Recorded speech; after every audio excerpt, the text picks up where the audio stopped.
Bismillahirrahmanirrahim.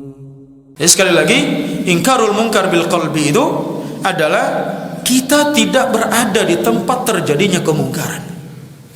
Kita menjauh dari tempat di mana kemungkaran itu terjadi. Itu bentuk perwujudan efek dari hati kita yang tidak ridha. Bukan ingkari dengan hati, hanya dengan lisan saja yang penting kita ingkari. Adapun kita hadir di sini, yang penting hati kita. Benar.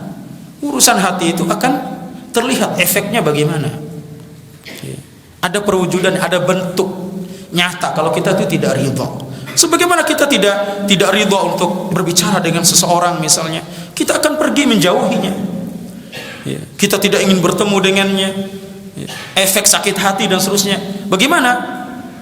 Kalau kita sakit hati sama seorang, pasti kita tidak akan mau bertemu dengannya. Maka demikian juga tentang kemaksiatan ini. Kalau kita tidak ridha dengan suatu kemaksiatan, kita tidak akan mau ke tempat tersebut.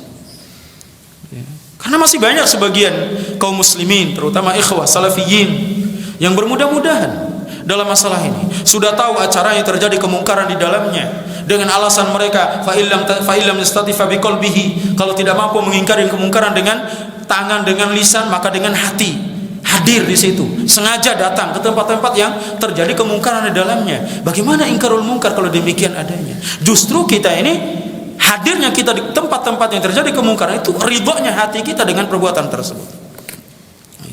Bagaimanapun alasan kita, karena sekali lagi urusan hati itu pasti akan terlihat efeknya seperti apa.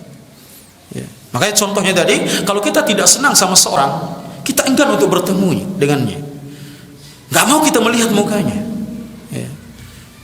Ini efek dari ketidaksenangan kita dalam hati. Nah, demikian juga yang seharusnya wujud dari tidak ridhonya kita terhadap sesuatu maksiat atau kemungkaran, kita mengingkari dengan hati, maka kita tidak berada di tempat-tempat tersebut, bermajelis dengan orang-orang yang melakukan kemungkaran. Kecuali kalau kita datang ke situ mampu ingkarul munkar, apakah dengan tangan atau dengan lisan kita. Bukan ingkari dengan hati, kita tetap hadir di situ.